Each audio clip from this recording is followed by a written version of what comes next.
Evelyn Thorne did not do feelings. She did contracts. At 48 years old, she was the CEO of Thorne Real Estate, an empire built on glass, steel, and a complete lack of sentimentality. She stood by the floor-to-ceiling windows of her downtown Chicago penthouse, holding a cup of black coffee that tasted like ash. The marble floor beneath her bare feet was freezing exactly the way she liked it. It kept her awake. It kept her sharp. Across the city, a heavy autumn rain was washing the streets grey. Evelyn checked her gold Cartier watch, 6 in the morning. By noon today, the old McKinley building on the south side was scheduled for demolition. It was the final puzzle piece for her multi-billion-dollar commercial complex. There was just one problem. One single tenant who refused to leave. Her phone buzzed on the kitchen island. It was Richard, her ex-husband and the co-chair of her board. "Evelyn, tell me the McKinley problem is handled." Richard's voice crackled through the speaker, dripping with that familiar, impatient arrogance. "The demolition crew is ready. The press is waiting. If that squatter delays us another day, the board is going to start asking questions about your capability." "He's not a squatter," Richard Evelyn said, her voice smooth and devoid of any emotion. "He is a month-to-month tenant who has been legally served an eviction notice." "Then why is he still in the building?" Richard snapped. "The man is a parasite, some working-class nobody looking for a payout. Just send the police to drag him and his kid out." "I will handle it," Evelyn said, cutting the call before he could say another word. She stared at the blank screen. A parasite, that was how her world viewed people who didn't live in penthouses. Evelyn walked to her walk-in closet, putting on her armor, a tailored charcoal suit, a $4,000 cashmere coat, and a pair of black stilettos that sounded like gunshots when she walked. She wasn't going to send the police. She was going to go down there herself. She wanted to look this man in the eye and hand him the final eviction notice. She wanted to see him break, because if she could break him, it meant she was still in control. It meant the emptiness inside her chest hadn't swallowed her completely yet. 5 miles away in the shadow of the rising Thorne Towers, Marcus Hayes was awake before the sun. His apartment in the McKinley building was small, drafty, and smelled faintly of rust and old wood. Marcus stood in the tiny kitchen, wearing faded denim jeans and a thermal shirt. His large, calloused hands that spent 10 hours a day fixing broken transmissions at a local auto shop were carefully packing a pink plastic lunchbox. Peanut butter and jelly, apple slices, a small juice box. It wasn't much, but it was made with an exact, quiet precision. "Daddy." Marcus turned. Standing in the doorway of the bedroom was Maya. She was 7 years old, wearing oversized pajamas, rubbing her sleep-heavy eyes. Her dark curls were a wild halo around her head. "Morning, little bird," Marcus said, his deep voice, immediately softening a low rumble that filled the small space with warmth. "You're up early." "It's cold," Maya mumbled, dragging a worn knitted blanket behind her. Marcus wiped his hands on a towel and walked over to her. He knelt down, his bad knee, a lingering souvenir from his time in the military, giving a dull throb. He wrapped the blanket tighter around her shoulders and pulled her into his chest. He closed his eyes, inhaling the scent of her sleep-warm skin. She was his entire world, the only thing that mattered since her mother passed away 3 years ago. "I know," baby Marcus whispered, kissing the top of her head. "The radiator is acting up again. I'll take a look at it tonight." "Okay." Maya nodded against his shoulder. "Are we going to have to leave our house?" "Daddy?" "The boys at school said the big bulldozers are coming today." Marcus's jaw tightened. The eviction notices had been coming for months, each one printed on heavier, more expensive paper than the last. He knew they couldn't stay. He didn't have the money to fight a corporation. But this apartment was the last place his wife had lived. It was the only home. Maya remembered. And with the medical bills from his wife's cancer treatments still drowning him, the meager relocation fee the company offered wouldn't even cover a security deposit in a safe neighborhood. "Don't you worry about the bulldozers," Marcus said gently, pulling back to look into her big brown eyes. "I'm handling it. Daddy's got you. I promise. Okay, Maya smiled, trusting him completely. She ran off to get dressed for school. Marcus stood up slowly. He walked over to the small wooden table in the corner. Stacked neatly in the center were past due medical bills, a notice of shut-off from the electric company, and the final warning letter from Thorne Real Estate. He rested his heavy hands on the table, bowing his head. The weight of his world was crushing, but he never let Maya see him bend. He was a father, a protector. He would take the hits, so she wouldn't have to. Outside, the rain began to fall harder. Evelyn's black town car pulled up to the curb of the McKinley building at exactly 8 o'clock. The neighborhood was grey, forgotten, a stark contrast to the gleaming skyscrapers just a few blocks away. The driver opened the door holding a large black umbrella. "Wait here," Evelyn ordered. She stepped out onto the cracked pavement. Her heels clicked sharply as she walked toward the rusted front doors of the building. She held a thick manila folder in her manicured hands. Inside was the final eviction notice stamped by a judge. There were no more extensions, no more grace periods. She pushed the heavy door open. The hallway was dim, the ceiling lined with water stains. Evelyn wrinkled her nose. She couldn't understand why anyone would fight so hard to stay in a place like this. It defied logic. But Evelyn was about to learn that logic had nothing to do with survival, and money had nothing to do with dignity. She walked up the creaking stairs to the second floor, stopping in front of apartment 2B. She raised her hand and knocked on the peeling paint of the wooden door. 3 sharp, commanding raps. The sound echoed in the quiet hallway. Evelyn stood tall, preparing her usual speech. The cold corporate delivery that left no room for argument. A moment later, the lock clicked, the door opened, and Evelyn Thorne found herself looking up. Evelyn Thorne was not used to looking up. Standing at 5'9" in her stilettos, she usually commanded the physical space of any room she entered. But as the door to apartment 2B swung open, she found herself tilting her head back to meet the eyes of the man standing in the frame. Marcus Hayes was tall, easily 6'3", with broad shoulders that filled the narrow doorway. He wore a faded thermal shirt that stretched across a muscular chest and heavy denim jeans stained with dark patches of motor oil. His skin was a deep, rich brown, and his dark eyes held a quiet, steady intensity that immediately unnerved her. There was no fear in his gaze, no intimidation, just a profound, heavy exhaustion layered over an undeniable foundation of strength. "Mr. Hayes," Evelyn asked, keeping her voice crisp and devoid of warmth. "Yes," Marcus replied. His voice was a deep baritone low and completely calm. "I am Evelyn Thorne, CEO of Thorne Real Estate." Marcus didn't flinch. He didn't gasp or stumble over his words the way people usually did when she introduced herself. He simply looked at her expensive cashmere coat, her perfectly styled blonde hair, and the thick folder in her hands. "You're the name on the letters," he said simply. "Yes, and I am here to deliver the final one in person," Evelyn said, extending the manila folder towards his chest. "You have ignored 4 formal eviction notices, Mr. Hayes. The demolition of this building is scheduled for noon today. You and your belongings need to be vacated within the next 4 hours, or the authorities will be called to forcibly remove you." Marcus didn't take the folder immediately.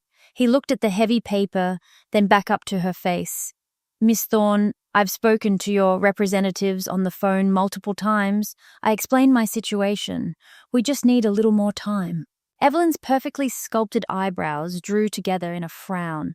"Time is money, Mr. Hayes, and you have run out of both. The relocation fee offered to you by my company was more than generous for a month-to-month tenant." "It was $2,000, Marcus said, his voice remaining level, though a muscle feathered in his tight jaw. "With first and last month's rent, plus a security deposit that doesn't get me and my daughter anywhere safe in this city. I'm not asking for a handout, ma'am. I work full-time. I just need another 3 weeks to save enough from my next 2 paychecks, so I don't have to move my 7-year-old into a homeless shelter." Evelyn felt a momentary flicker of something uncomfortable in her chest, but she quickly smothered it beneath years of corporate conditioning. She remembered Richard's voice on the phone *. "The man is a parasite. Your financial mismanagement is not the responsibility of Thorne Real Estate, Evelyn stated coldly, her chin lifting. We are a business, not a charity. You had 3 months to figure this out. I suggest you take the check. Pack your bags and vacate the premises. Marcus finally reached out and took the folder. His large fingers, calloused and scarred from years of mechanical work and military service, brushed briefly against her manicured ones. His hands were warm, the physical contrast between them, her polished, untouchable wealth, and his worn, rugged reality was stark. He didn't yell. He didn't curse at her, even though she knew she deserved it. Instead, he looked at her with a profound, quiet dignity that made Evelyn feel suddenly inexplicably small. You think because you wear a suit that costs more than my truck, you understand how the world works? Marcus said quietly, not with anger, but with a sad certainty. You think people fall behind because they're lazy. You don't know the first thing about survival, Miss Thorne. Evelyn stiffened her class pride, flaring up. I know that a legal contract is binding and your lease is terminated. Be out by noon. She turned on her heel, desperate to get away from the intense gravity of this man. She wanted to retreat to the safety of her town car, back to the glass and marble where she made the rules. She had done her job. She had delivered the notice. But just as she took her first step toward the stairs, a small voice broke the heavy silence of the hallway. Daddy, I can't get the zipper to work. Evelyn stopped. She couldn't help it. She turned her head back toward the open doorway. A little girl was stepping out from behind Marcus's massive frame. She was wearing a faded yellow raincoat and carrying a bright pink worn-out backpack that looked like it was bursting at the seams. Her dark, beautiful curls were tied back in 2 somewhat messy puffs. She looked up at Evelyn with wide, innocent brown eyes. Maya, Marcus said softly, his entire demeanor shifting instantly. The hardened, stoic man vanished, replaced by a father whose voice dripped with absolute tenderness. Come here, little bird. Let me help you. As Maya hurried forward toward her father, she tripped over the slightly raised threshold of the door. She stumbled forward, letting out a small yelp. Marcus caught her easily by the shoulders, keeping her from hitting the floor, but the sudden jolt was too much for the broken zipper on her overstuffed backpack. The zipper split entirely. The contents of the pink backpack spilled out across the dusty wooden floor of the hallway, scattering right at Evelyn Thorne's Italian leather stilettos. Evelyn let out a small sigh of annoyance, instinctively taking a half step back to avoid the mess. She expected to see broken crayons, crumpled homework, maybe a cheap plastic toy. But as she looked down at the items scattered across the floor, her breath suddenly caught in her throat. The hallway was dead silent, save for the rhythmic drumming of the autumn rain against the building's thin windows. Evelyn stared at the floor. The contents of the 7-year-old's backpack were not the typical debris of childhood. Spread across the worn floorboards were several thick beige envelopes bearing the Red Cross logo of the Chicago Oncology Memorial Hospital. One of them had slid out of its casing, revealing a staggering collection of past-due medical bills. At the top of the page, stamped in bold, angry red letters, was the word asterisk. Collections. Balance due $142.500. Asterisk.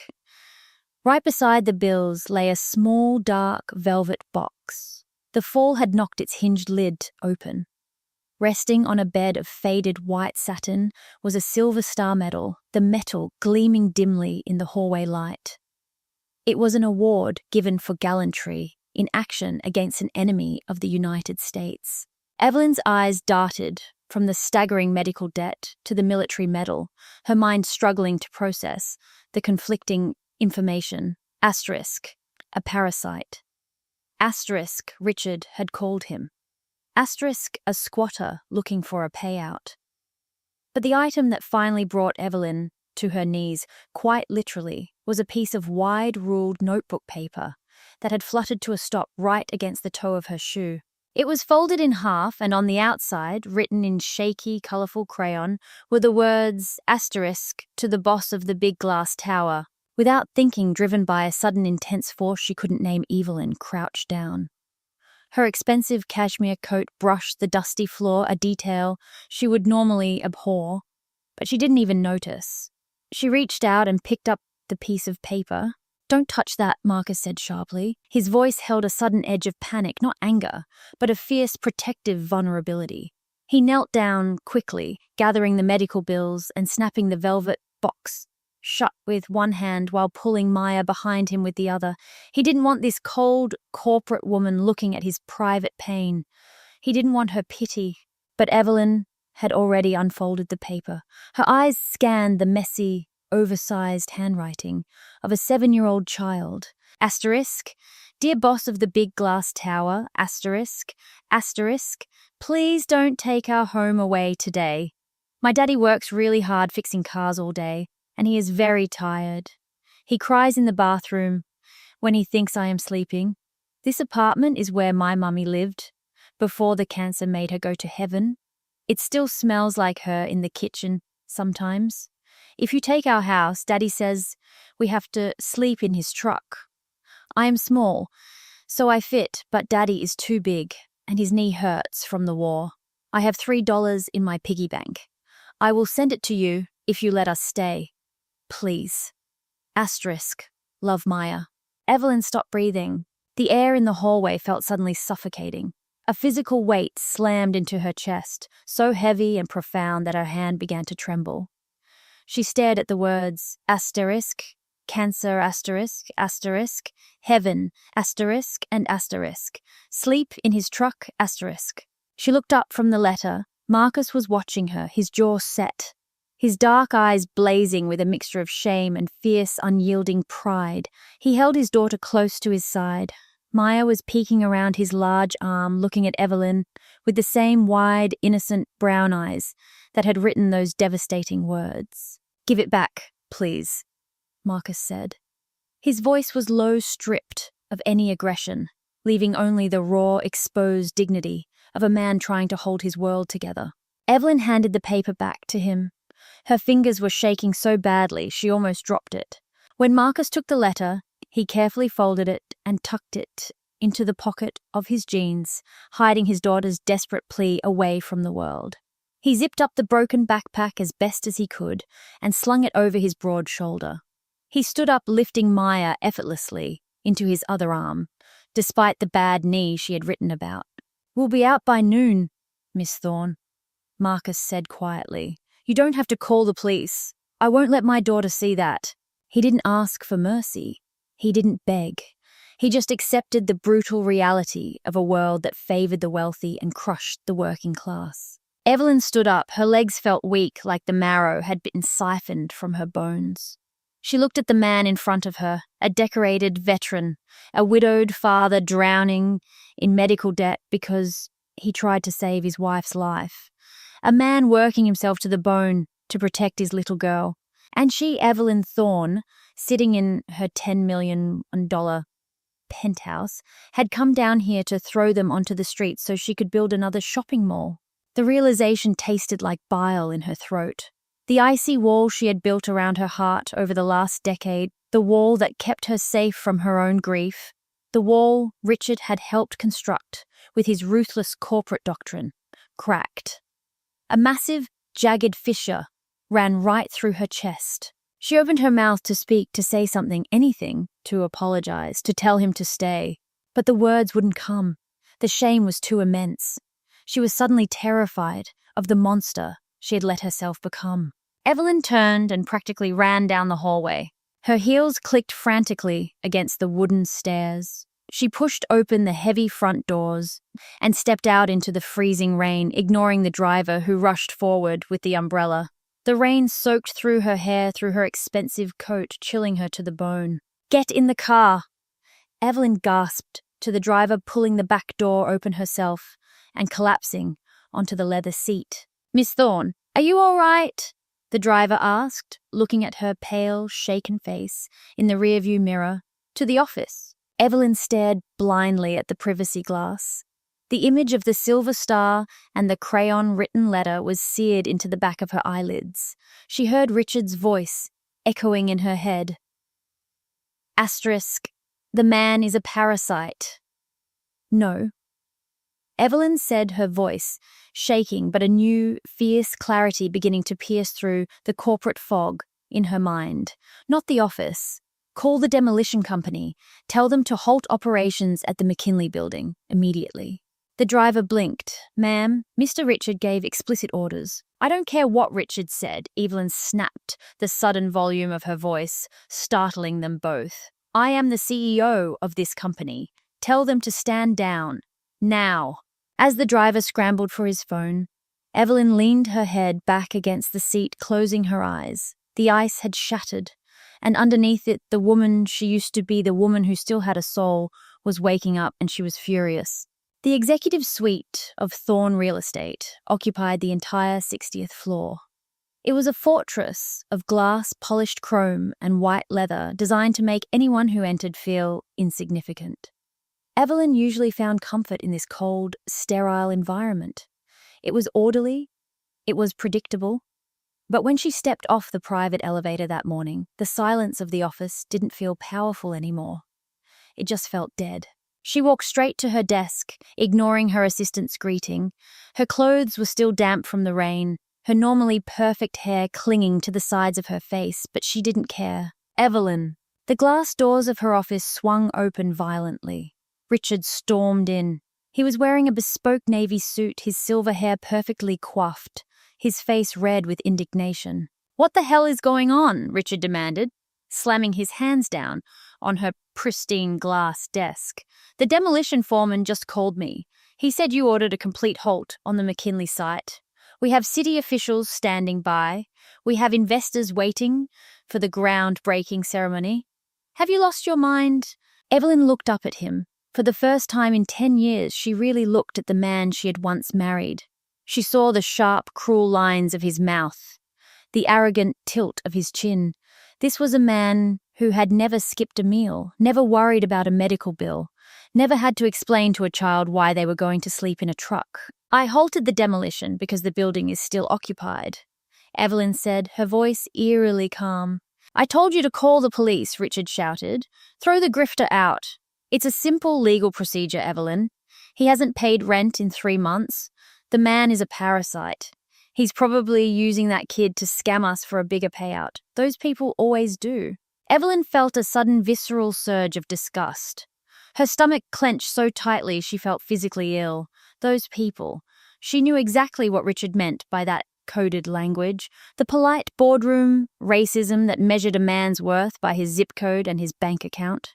He is not a parasite, Richard Evelyn said, her voice dropping to a dangerous, razor-thin whisper. He is a widowed father, trying to keep his child off the street, and we are not throwing them out in the rain. Richard stared at her, genuinely baffled. Since when do you care about a sob story? You're the one who drafted the aggressive eviction protocols. Don't go soft on me now, Evelyn. We have a board meeting on Friday. If this site isn't cleared by then, I will personally file a motion of no confidence against you. Get out of my office, Evelyn said. Excuse me. I said get out, Richard, before I call security to have you escorted. I am still the CEO of this company. The demolition is paused indefinitely. Now leave. Richard's face hardened into a mask of pure malice. You are making a massive mistake. He turned on his heel and marched out the glass doors, swinging shut behind him. Evelyn sat alone in the silence. Her throat was painfully tight. She pressed her trembling fingers against her eyes, the image of the little girl's pink backpack flashing in her mind. Asterisk, I have $3 in my piggy bank. She picked up her desk phone and pressed the button for her head of legal and private investigations, David. David, it's Evelyn. I need a full background check on a tenant. Marcus Hayes, apartment 2B, the McKinley building. I want everything. Employment history, military, records, medical debts. Do not involve Richard. Bring it directly to me. 2 hours later, a thick manila folder was placed on her desk. It was identical in color to the eviction folder she had shoved into Marcus's chest that morning, but this one held the truth. Evelyn opened it. As she read through the pages, the cold corporate air of the room seemed to vanish, replaced by the heavy, suffocating weight of a man's tragic reality. Marcus Hayes, 45 years old, he had served 2 tours in the Middle East as a combat engineer. Honorable discharge, awarded the Silver Star for pulling 3 men from a burning transport vehicle under heavy enemy fire, sustaining severe damage to his right knee in the process. After the military, he married Sarah, a public school teacher. They had Maya. For 4 years, they lived a quiet, decent life. Then the leukemia diagnosis. Evelyn's eyes traced the financial timeline. Marcus had liquidated his savings, sold his home, and taken on massive loans to pay for experimental treatments when Sarah's insurance maxed out. He had fought a war overseas, and then he had come home to fight an unwinnable war against a disease armed only with a mechanic's salary. Sarah Hayes died 3 years ago. And the rumors Richard had spread to the board, the claims that Marcus was a scam artist refusing to work, they were entirely fabricated. Marcus worked 50 hours a week at Mike's auto shop on the south side. Every single dollar he earned went toward Maya's care groceries and the crushing minimum payments on $140,000 of medical debt. He wasn't a parasite. He was a titan, holding up a crumbling sky so his daughter wouldn't get crushed. Evelyn closed the file. A single tear escaped her eye, sliding down her cheek and landing on the polished glass of her desk. She didn't wipe it away. For years she had buried her own grief, the pain of a devastating miscarriage in her 30s that had destroyed her marriage and turned her into a ruthless machine. She had thought that feeling nothing was a sign of strength. Looking at Marcus's life, she realized she hadn't been strong at all. She had just been a coward hiding behind money. Marcus Hayes was out there in the rain, broken and bleeding, and he was still showing up for his child every single day with absolute dignity. Evelyn stood up. She took off her suit jacket and grabbed her purse. She didn't need her corporate armor anymore. She needed to fix this, not with a contract, but with her own 2 hands. The diner was a small, faded establishment on the corner of 43rd Street, just 3 blocks from the auto shop where Marcus worked. The neon sign above the window buzzed with a faint electrical hum, flashing the word asterisk, eats asterisk, in dull red light. Evelyn parked her own car, a modest, unmarked sedan she kept for escaping the city, a block away. She had left the stilettos and the $4,000 coat in her office. She wore a simple beige trench coat, dark slacks, and flat shoes. She didn't want to look like the CEO of Thorne Real Estate. She just wanted to look human. Through the rain-streaked window of the diner, she saw them. Marcus was sitting in a vinyl booth, still wearing his work clothes. His broad shoulders were hunched slightly over the table. Across from him sat Maya, her feet swinging back and forth beneath the table. Between them was a single plate of fries and a grilled cheese sandwich. Marcus was pushing the plate entirely toward his daughter, holding only a cup of black coffee for himself. Evelyn's chest tightened. He wasn't eating. He was making sure she was full first. Taking a deep breath to steady her nerves, Evelyn pushed open the glass door. The bell chimed lightly. The diner smelled like old grease, strong coffee and damp wool a million miles away from the catered, lavender-scented lunches of her boardroom. She walked slowly toward their booth. Marcus was wiping a smudge of ketchup off Maya's cheek with a paper napkin when he noticed the movement. His head snapped up.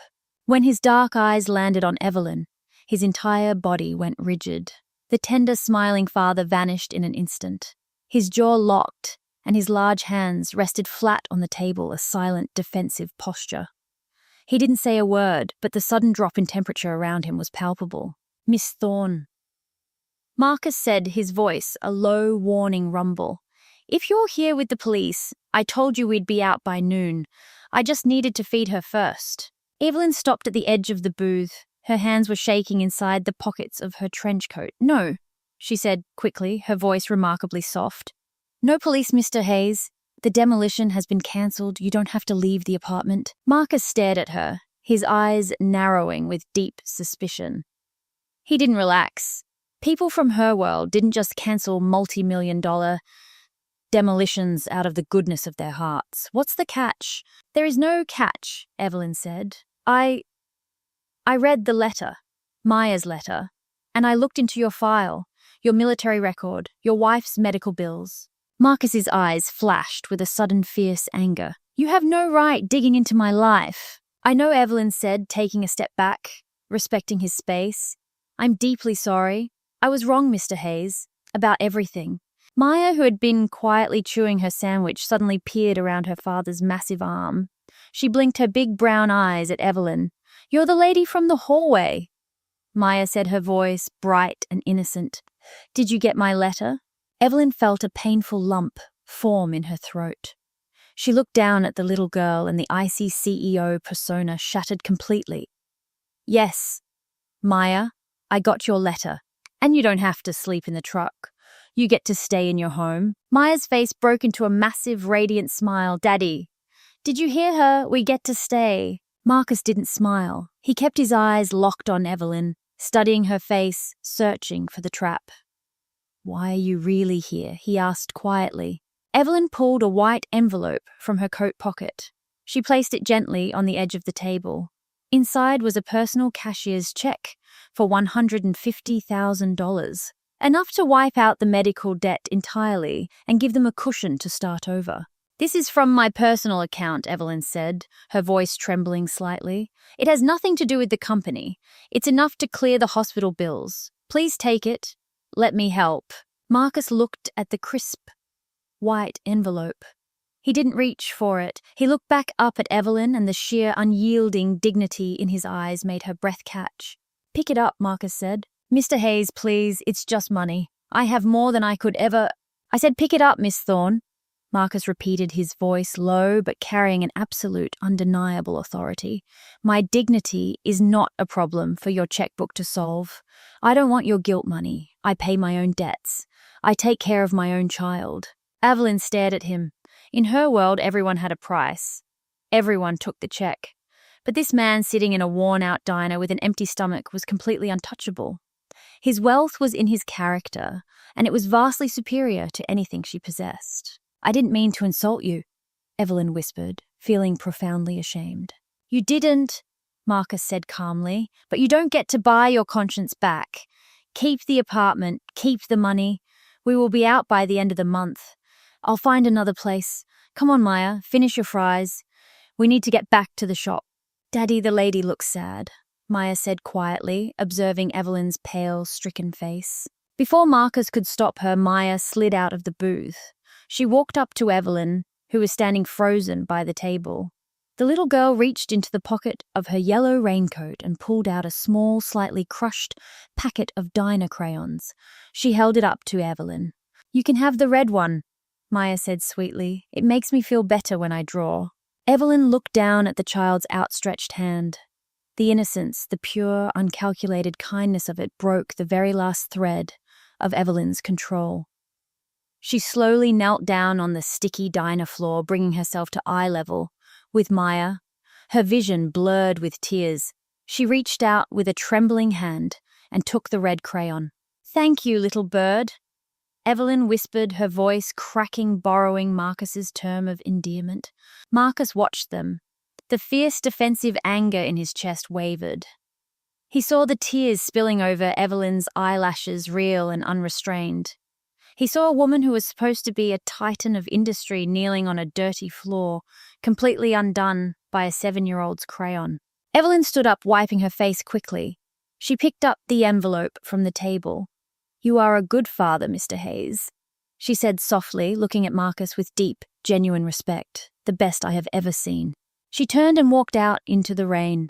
Marcus watched her go, the red glow of the diner sign reflecting in the dark window. For the first time, he didn't see a heartless corporate executive. He saw a woman who was just as broken as he was, searching for a way back to the light. Friday afternoon brought a brief break in the rain, but the air on the south side remained thick and heavy. At Mike's auto shop, the sharp smell of gasoline and burnt rubber hung in the air. Marcus Hayes was underneath a rusted Ford pickup, his powerful arms straining as he wrenched a stubborn bolt loose. Grease coated his hands and smeared across his jawline. Just a few feet away, sitting on a sturdy wooden stool near his toolbox, was Maya. She was humming a quiet tune, her legs swinging as she worked on her math homework, occasionally looking up to watch her father with absolute adoration. She felt safe here. As long as her father was near, Maya felt completely untouched by the harshness of the world. A block away, a sleek, black Maybach sedan hissed to a sudden stop, thick white smoke billowing from beneath its expensive hood. The rear door flew open and Richard stepped out onto the cracked pavement, cursing loudly. He was flanked by two major investors from New York men who wore bespoke suits and carried themselves with the same arrogant entitlement as Richard. "This city's infrastructure is a joke, Richard," snapped, waving the smoke away from his face. "My driver is an idiot. Leave the car, there's a mechanic shop right there. We'll wait inside and call a private car service." The three wealthy men walked into the open bay doors of Mike's auto shop like they owned it. They sidestepped the puddles of dirty water, looking at the tools and the tired working-class men with undisguised disgust. "Hey," Richard barked, his voice cutting through the sounds of clanking metal. "Who runs this dump? I need to use a phone and a clean place to sit. Now." Marcus slid out from under the Ford on his creeper board. He sat up slowly, grabbing a red rag from his back pocket to wipe the worst of the grease from his calloused hands. He stood to his full height, wiping his brow. "Can I help you?" Marcus asked, his deep voice calm and measured. Richard looked at the towering black man in the oil-stained denim. For a second he just saw another faceless laborer, but then Richard's eyes narrowed. He had memorized the faces in the McKinley eviction files. He prided himself on knowing exactly who he was crushing. "Well, well," Richard sneered, a cruel, mocking smile spreading across his face. "Marcus Hayes, the squatter from the McKinley building. I was wondering what rock you crawled out from under." Marcus went perfectly still. He dropped the red rag onto a workbench. "You need to leave," he said quietly. "This is a private business." Richard laughed, turning to the two investors. "Look at this gentleman. This is the parasite I was telling you about. The one delaying our multi-million-dollar development because he refuses to pay his rent. He claims hardship. But look at him." Richard took a step closer, looking Marcus up and down with absolute contempt. "Covered in filth, working for pennies. This is why people like you stay at the bottom of the food chain, Hayes. You have no drive, no intellect. You're just a drain on the system, dragging down the property value of this entire city." "Daddy," Maya's small, frightened voice broke through the tension. She had dropped her pencil. She was staring at the angry white man in the expensive suit, her lower lip trembling. She had never seen anyone talk to her father like that. Her father was a hero. He was a soldier. Richard glanced at the little girl, his expression hardening. "And there it is," Richard said loudly, making sure the investors heard him, using the kid for sympathy. What kind of father can't even put a proper roof over his daughter's head? What kind of man forces his kid to sit in a dirty mechanic shop? Because he's too much of a failure to provide. Marcus's hands clenched into massive fists at his sides. The veins in his thick forearms bulged. Every instinct he had, the combat training, the protective rage of a father, screamed at him to break Richard's jaw. It would take less than a second, but he looked at Maya. He saw the fear in her eyes. If he hit this rich, powerful man, he would go to jail. Maya would go to the foster system. The system was designed to trap men like him. So Marcus swallowed his rage. He took a deep breath, absorbing the humiliation, sacrificing his own pride to keep his daughter safe. He stepped in front of Maya, shielding her from Richard's view. "I won't ask you again," Marcus said, his voice dropping to a low, dangerous vibration. "Get out of my shop," Richard scoffed, pulling a gold-clawed money clip from his pocket. He peeled off $200 bills and threw them onto the greasy floor at Marcus's work boots. "Here, buy the kid a decent meal instead of begging for corporate handouts. You disgust me." Before the bills could even settle on the floor, a sharp, commanding voice rang out from the entrance of the garage. "Pick it up, Richard." Everyone turned. Evelyn Thorne stood in the doorway. She had been driving aimlessly, unable to return to her sterile penthouse, her mind consumed by the image of a 7-year-old's red crayon. When she saw Richard's smoking Maybach on the street, a sense of dread had pulled her toward the shop. She walked into the garage. She wasn't wearing her boardroom armor. Her hair was loose, her trench coat unbelted, but the sheer furious authority radiating from her made the two investors instinctively take a step back.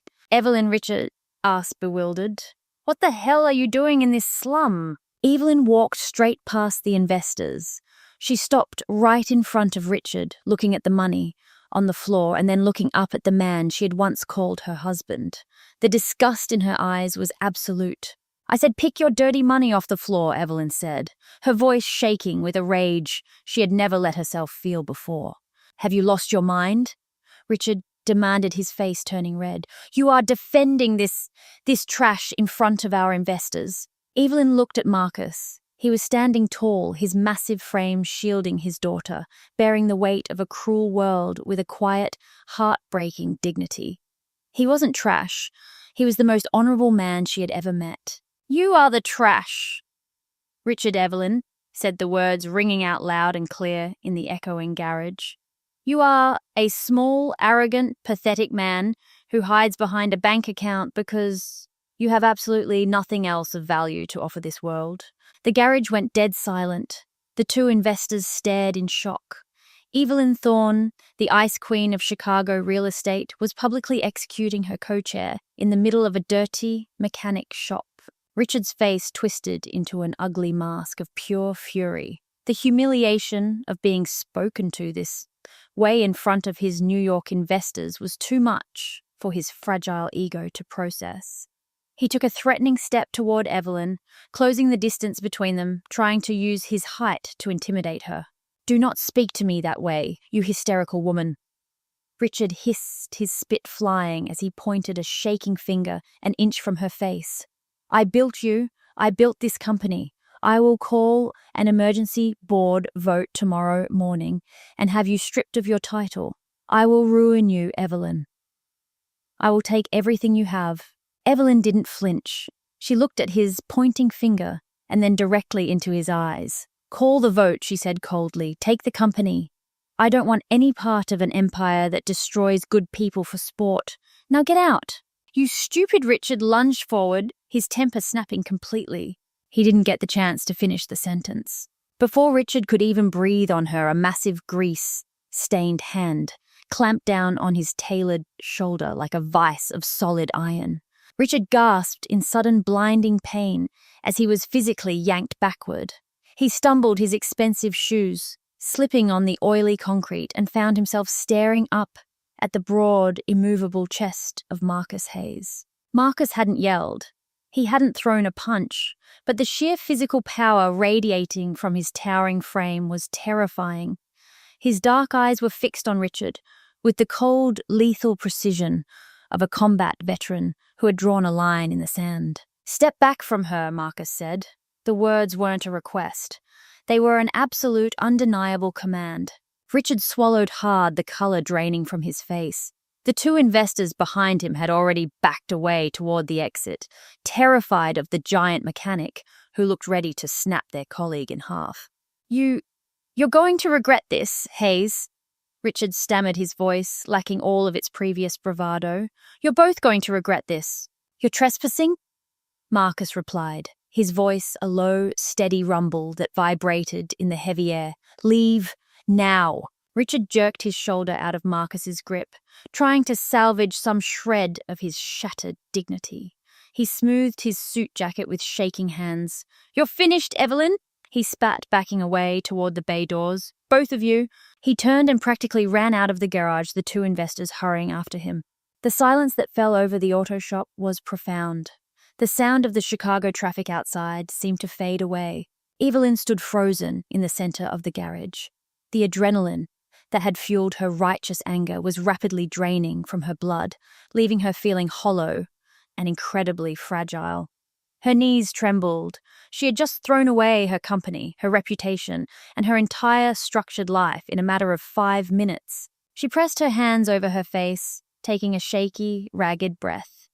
She expected to feel regret, but as she stood there in the smell of motor oil and old dust, she realized the crushing weight she had carried in her chest for 10 years was gone.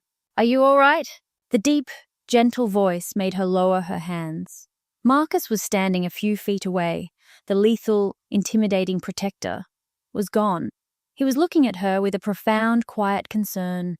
He reached into his back pocket, pulled out a clean, folded white handkerchief, and offered it to her. Evelyn looked at the pristine white cloth, then at his large, grease-stained hands. He had kept the cloth clean specifically for someone else. She took at her fingers, brushing his. "I think I just lost my company," Evelyn whispered, a breathless, humorless laugh escaping her lips. Marcus studied her face. "You stood up for a mechanic you barely know, and you threw away $1 billion empire." He tilted his head slightly. "Why?" "Because you didn't deserve it," Evelyn said, looking up into his dark eyes. "Because Richard was wrong. Because I was wrong. You are a man of honor, Mr. Hayes.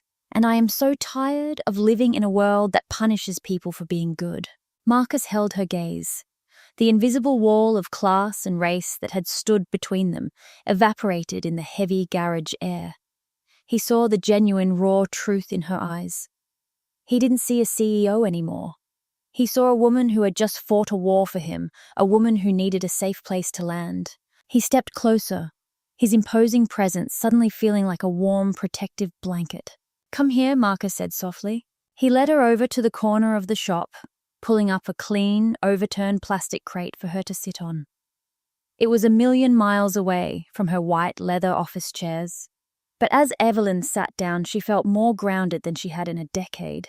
Marcus walked over to a small coffee maker on a greasy workbench. He poured a cup of dark, terrible-smelling coffee into a styrofoam cup and handed it to her. "It's terrible," he warned, a small, genuine smile touching the corners of his mouth for the first time. "But it's hot." Evelyn took the cup with both hands, letting the heat seep into her cold fingers. She took a sip and grimaced. "You're right. It's awful." A tiny giggle broke the quiet intimacy. Evelyn looked down. Maya had slipped off her stool and walked over. The little girl was holding her math worksheet in one hand. She looked at Evelyn, her big brown eyes filled with an innocent, knowing trust. "You yelled at the bad man," Maya said softly. Evelyn's heart ached with a sudden fierce tenderness. "Yes, I did, Maya." Maya stepped closer and without hesitation leaned against Evelyn's side, resting her curly head against the sleeve of the expensive trench coat. "You're safe now," the little girl murmured. "Daddy fixes everything." Evelyn closed her eyes, the tears finally falling freely. She wrapped one arm gently around the little girl, resting her cheek against Maya's hair. She looked up at Marcus, who was watching them with a look of overwhelming emotion, his dark eyes shining with quiet gratitude, and something deeper, something that felt like healing. For the first time in her life, Evelyn Thorne wasn't in a glass tower. She was sitting on a plastic crate in a dirty garage. And she had never felt wealthier. Monday morning arrived with the sharp, blinding clarity of a cold autumn sun. In the executive boardroom of Thorne Real Estate, the atmosphere was suffocatingly tense. 12 board members sat around the long mahogany table, speaking in hushed, nervous whispers. At the head of the table stood Richard, wearing a triumphant, predatory smirk. He had spent the entire weekend calling every major shareholder, twisting the narrative of Friday's events in the auto shop. He had painted Evelyn as erratic, emotionally unstable, and unfit to lead the multi-billion-dollar empire. He checked his gold watch, 9:15. "Well, ladies and gentlemen," Richard announced, his voice echoing in the cavernous, glass-walled room, "it appears our CEO is not going to show up to defend herself. As co-chair, I am officially calling this emergency vote to order. Evelyn Thorne's recent actions have jeopardized our McKinley development and embarrassed this firm in front of key New York investors. I move for her immediate termination as CEO," seconded a loyalist to Richard, murmured from down the table. Richard smiled, adjusting his silk tie. "Excellent. All in favor of removing Evelyn Thorne and instating me as the sole." The heavy, frosted glass doors of the boardroom swung open. The room fell into an immediate stunned silence. Evelyn walked in, She was not wearing the severe, dark corporate armor she had worn for the last 10 years. She wore a soft, tailored cream-colored blazer and slacks. Her hair was down, framing her face naturally. But it wasn't her clothes that silenced the room. It was the absolute, unshakable calm radiating from her. There was no panic, no defensiveness. She looked like a woman who had finally woken up. Behind her walked David, the head of the legal department, carrying a stack of thick, heavy blue folders. "Apologies for the delay," Evelyn said, her voice smooth and carrying a quiet, lethal authority. "I was downstairs finalizing some paperwork with the federal authorities." Richard's smug smile faltered for a fraction of a second, but he quickly recovered. "Evelyn, how gracious of you to join us for your own firing. The board is just about to vote on your removal for gross mismanagement." Evelyn walked slowly to the head of the table, stopping directly across from Richard. She looked at him with a profound, chilling pity. "You are not voting on anything today, Richard." "I beg your pardon?" Richard scoffed, looking around the table for support. "You don't make the rules anymore, Evelyn." Evelyn gestured to David, who began passing the heavy blue folders to the wide-eyed board members. Over the weekend, Evelyn began, her voice steady and clear. "I didn't just reconsider the McKinley demolition. I ordered a full forensic audit of the project's finances. I found it strange that you were so desperate to evict a handful of low-income tenants, so eager to push the bulldozers through before the city inspectors could finalize their zoning reports." Richard's face drained of color. His hands gripped the edge of the mahogany table. "Evelyn, whatever nonsense you think you've found, open the folders," Evelyn commanded the board. The sound of rustling paper filled the room. Gasps began to ripple around the table as the executives read the highlighted documents. Inside, Evelyn continued, keeping her eyes locked on Richard. "You will find proof of offshore accounts, fabricated invoices, and massive kickbacks from the demolition contractors. You have been skimming millions off the top of the McKinley project for 3 years, Richard. You wanted the building destroyed so rapidly because the physical structure held the evidence of the cheap, illegal materials you signed off on." "That is a lie," Richard shouted, slamming his fist on the table. "These documents are forged." "She is a hysterical, unstable woman trying to save her job." "I don't need to save my job," Evelyn said quietly, "because I own 51% of the voting shares, Richard, a detail you seem to have conveniently forgotten when you were playing king. I am the company, and I am firing you." The silence in the boardroom was absolute. The executives stared at Richard, the reality of his crimes sinking in. The man who had mocked a struggling single father for being a parasite was the biggest thief in the room. David cleared his throat. "Mr. Richard, the authorities are waiting in your office to discuss these financial discrepancies. Security is here to escort you." 2 large security guards stepped into the boardroom. Richard looked around his chest, heaving his eyes wide with a sudden humiliating panic. He looked at the board members, but they all averted their gaze, disgusted by the exposure of his greed. Finally, he looked at Evelyn. You threw away everything we built for some garbage mechanic from the slums." Richard hissed, a desperate, ugly venom in his voice. Evelyn felt a deep, warm peace settle into her chest. "He is a better man in his dirty work boots than you will ever be in your bespoke suits, Richard. You are officially relieved of your duties. Take him out." As Richard was hauled out of the room, shouting obscenities, Evelyn turned to the stunned board. "We are restructuring," she announced calmly. "The McKinley project is cancelled. Instead, we are renovating that building and 3 others on the south side into affordable housing for veterans and working-class families. We will not be the corporation that destroys communities anymore. We will be the one that builds them." She placed her hands on the table, feeling the cool wood beneath her palms. "Furthermore, I am stepping down as CEO to assume the role of chairman. David will be taking over day-to-day operations. I have given this company my entire life. It is time I actually started living it." She turned and walked out of the glass doors, leaving the silence of the corporate world behind her forever. Asterisk, asterisk, asterisk. 6 months later. The evening air was crisp, carrying the scent of autumn leaves and wood smoke. Evelyn pulled her modest sedan into the driveway of a beautiful, warmly lit house. In a quiet, tree-lined suburb, there were no marble floors here, no glass towers, just a wide, welcoming front porch, a swing, and a small, well-kept garden. Parked in the driveway right next to her car was a familiar, battered old Ford pickup truck. Evelyn stepped out of the car. She was wearing comfortable jeans and a soft, oversized sweater. The tension that used to live permanently in her shoulders was completely gone. The front door opened and the porch lights spilled out into the gathering dusk. Marcus stepped out onto the porch. He was wearing a simple grey t-shirt that stretched across his broad chest, holding a dish towel in his large calloused hands. When he saw her, that familiar, deep, slow smile spread across his handsome face. It was a smile that still made Evelyn's breath catch in her throat. "You're late, Marcus," said his deep voice, carrying across the lawn a low rumble that felt like home. Evelyn walked up the steps, her heart swelling with an emotion so large it felt entirely new every single time. I was held up.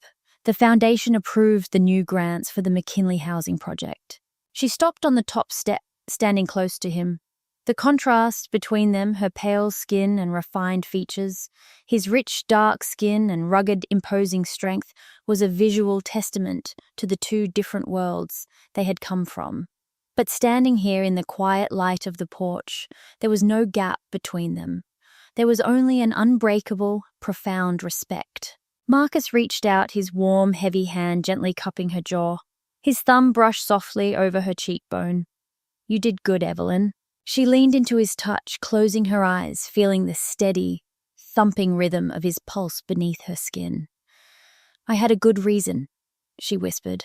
"Evelyn." The screen door burst open. Maya ran out onto the porch, wearing a pair of paint-splattered overalls, her dark curls bouncing. She launched herself at Evelyn, wrapping her small arms tightly around Evelyn's waist. "You came home," Maya cheered, burying her face in the soft wool of Evelyn's sweater. Evelyn knelt down, wrapping her arms around the little girl, inhaling the sweet, familiar scent of crayons and children's shampoo.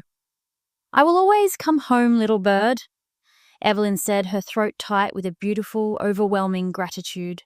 "I promise." Marcus knelt down beside them, his massive arm wrapping around both of his girls, pulling them into his solid, immovable chest. He kissed the top of Maya's head, and then he leaned over, pressing his lips softly to Evelyn's temple. The world of high society, of ruthless boardrooms and cold penthouses, was gone. Evelyn had lost her empire, but sitting on the wooden planks of the porch, surrounded by the quiet, fierce love of a black, single father and the bright innocence of his daughter, she finally had everything. The porch light flickered, casting a warm, golden glow over the three of them, a family forged not by blood or class, but by the extraordinary grace of ordinary kindness.